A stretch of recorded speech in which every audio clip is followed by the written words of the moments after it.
friends, myself CS Stark, government polytechnic college Udaipur से। आज हम लोग डिस्कस करेंगे मैकेनिकल के सब्जेक्ट ME 208 के सेकंड यूनिट का जो टॉपिक है फर्स्ट लॉ ऑफ थर्मोडायनामिक्स, उसके कुछ MCQ questions, multiple choice question.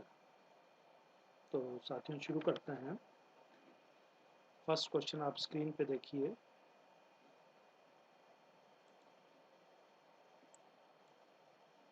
Question है quasi-static process has main characteristic as it is.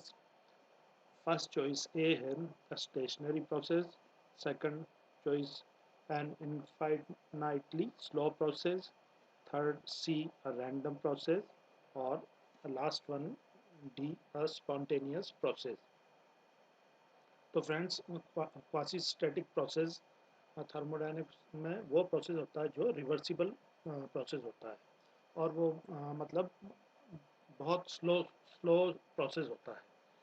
तो इसमें जो करेक्ट आंसर वो है be an infinitely slow process. Stationary process ये रिवर्सिबल प्रोसेस नहीं है, रैंडम प्रोसेस भी नहीं है, और जो स्पॉन्टेनियस प्रोसेस होता है जो नेचुरल ऑकरिंग प्रोसेस है वो भी रिवर्सिबल प्रोसेस नहीं है।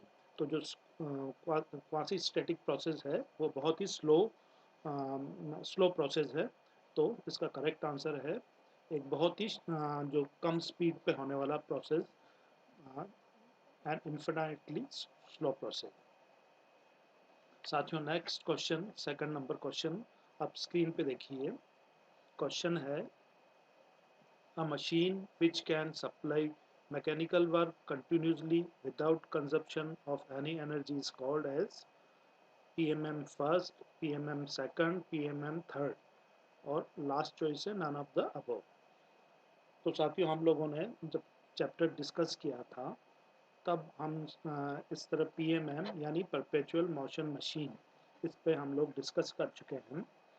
तो परपेचुअल मोशन मशीन एक तरह की फिक्सिशियस मशीन है, यानी ये एक काल्पनिक मशीन है जो हम लोग यूज़ करते हैं इसका अंडरस्टैंड करने के लिए।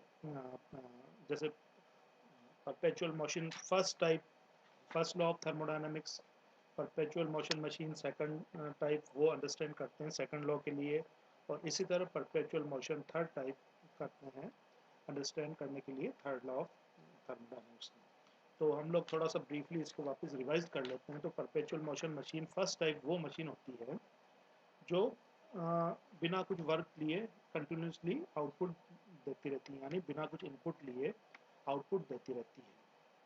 तो आपका क्वेश्चन इसमें देखिए, machine which can supply mechanical work continuously without consumption of any energy is called as perpetual motion machine. First इसका करेक्ट आंसर है, क्योंकि परपेचुअल मोशन मशीन सेकंड जो आपके सिलेबस में है वो होती है ऐसी मशीन जो जिसको जितना हम लोग वर्क दें वो उतना ही, मतलब जितना इनपुट दें उतना ही आउटपुट में कन्वर्ट कर देती है। वो मशीन होती है perpetual motion machine second type की। और इसी तरह perpetual motion machine third type होती है जो कि आपके सिलेबस में नहीं है, थर्ड लॉ ऑफ थर्मोडायनामिक्स, उसको अंडरस्टैंड करने के लिए होती है। तो इसका करेक्ट आंसर है सेकंड क्वेश्चन का perpetual motion machine first type, जो कि कंटिन्यूसली मैकेनिकल वर्क सप्लाई कर सकती है बिना कंजप्शन के कोई भी एनर्जी के। नेक्स्ट क्वेश्चन साथियों, थर्ड क्वेश्चन पे आइए आप। थर्ड क्वेश्चन है which among the following statement are correct. इसमें कुछ स्टेटमेंट, चार स्टेटमेंट दे रखे हैं, आपको बताना है कि इनमें करेक्ट कौन कौन से हैं और फॉल्स कौन सा है। तो फर्स्ट है energy is an extensive property, second है specific energy is an extensive property, third है एनर्जी इज पॉइंट फंक्शन, और फोर्थ है heat capacity is an extensive property. तो साथियों हम लोगों ने डिस्कस किया था प्रॉपर्टी के बारे में। तो एक्सटेंसिव और इंटेंसिव प्रॉपर्टी के बारे में हम लोग डिटेल में डिस्कस कर चुके हैं, हम थोड़ा उसको रिवाइज कर लेते हैं। इंटेंसिव और एक्सटेंसिव प्रॉपर्टी, इंटेंसिव प्रॉपर्टीज वो प्रॉपर्टीज होती हैं जो सिस्टम में कितना कंटेंट है उस पर डिपेंड नहीं करती, जबकि एक्सटेंसिव प्रॉपर्टी वो प्रॉपर्टी होती है जो उसका सिस्टम में कितना अमाउंट है, कंटेंट है, उस पर डिपेंड करती है, या सिंपल वर्ड्स में जो मास पे डिपेंड करती है। तो इसमें फर्स्ट आपका उसको आप कंसिडर करिए, energy is an extensive property. तो एनर्जी जो एनर्जी है वो एक्सटेंसिव प्रॉपर्टी होती है क्योंकि ये उस पर मास पे डिपेंड करती है। सेकंड है specific energy is an extensive property. यहाँ साथियों हमको इसके बारे में थोड़ा डिस्कस करना पड़ेगा। स्पेसिफिक एनर्जी इटसेल्फ इज एक energy per unit kilogram energy, जिसको हम स्पेसिफिक एनर्जी कहते हैं। तो स्पेसिफिक एनर्जी एनर्जी अपने आप में एक्सटेंसिव प्रॉपर्टी है, लेकिन स्पेसिफिक एनर्जी अपने आप में एक्सटेंसिव प्रॉपर्टी नहीं होकर इंटेंसिव प्रॉपर्टी है। तो साथियों फर्स्ट जो आंसर था वो करेक्ट था, लेकिन सेकंड जो आंसर है वो ये रॉन्ग आंसर है। इसी तरह डिस्कस कर लेते हैं एनर्जी इज पॉइंट फंक्शन। तो साथियों पॉइंट फंक्शन वो होता है जो पाथ पे डिपेंड नहीं करके फर्स्ट इनिशियल और फाइनल पोजीशन पे डिपेंड करता है। तो हम लोग जानते हैं कि एनर्जी एक पॉइंट फंक्शन है, वो डिपेंड नहीं करती है कि किस पाथ को हमने यूज किया। एनर्जी इन स्टोरेज और एनर्जी इन ट्रांजिट। तो एनर्जी इन स्टोरेज यहाँ इनका इम्प्लाइड है, जैसे इंटरनल एनर्जी। तो एनर्जी इज पॉइंट फंक्शन, ये करेक्ट है बिल्कुल। फोर्थ ऑप्शन है heat capacity is an extensive property. Heat capacity, heat जो ग्रहण करने की क्षमता है वो एक एक्सटेंसिव प्रॉपर्टी है, ये बिल्कुल करेक्ट है। तो साथियों आपके चार जो ऑप्शन में से फर्स्ट करेक्ट है, second wrong one, third correct और फोर्थ करेक्ट। तो आपका जो करेक्ट जो ऑप्शन है वो हो गया first, third and fourth. First, third and fourth, ये आपका करेक्ट आंसर हो गया। नेक्स्ट क्वेश्चन पे चलते हैं साथियों।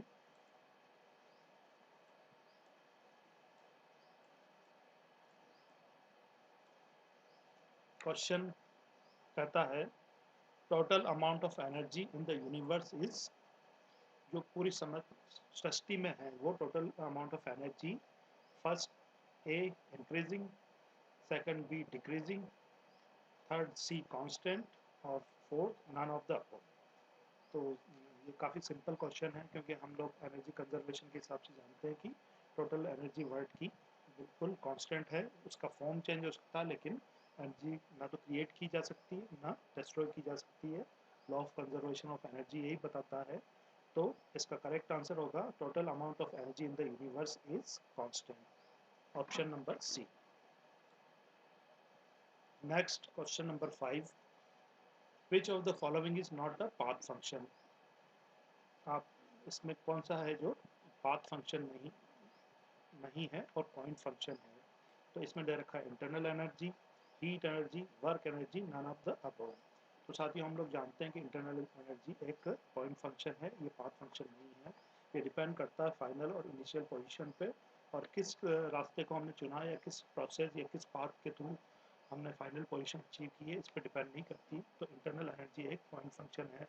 हीट एनर्जी और वर्क एनर्जी दोनों एक ही फॉर्म है और ये पाथ फंक्शन है।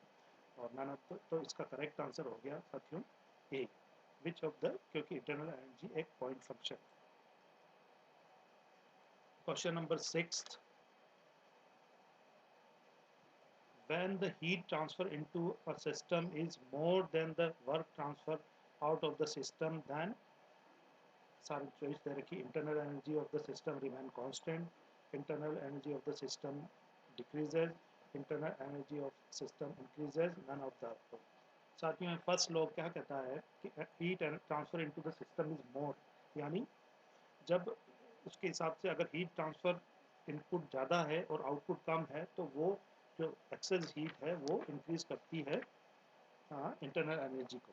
तो यहाँ करेक्ट आंसर हो गया ऑप्शन नंबर सी, वो internal energy of the system increases, क्योंकि जितना इनपुट है उससे कम आउटपुट है, तो ये जो एक्सेस इनपुट है ये यूज होता है सिस्टम की इंटरनल एनर्जी इंक्रीज करने में।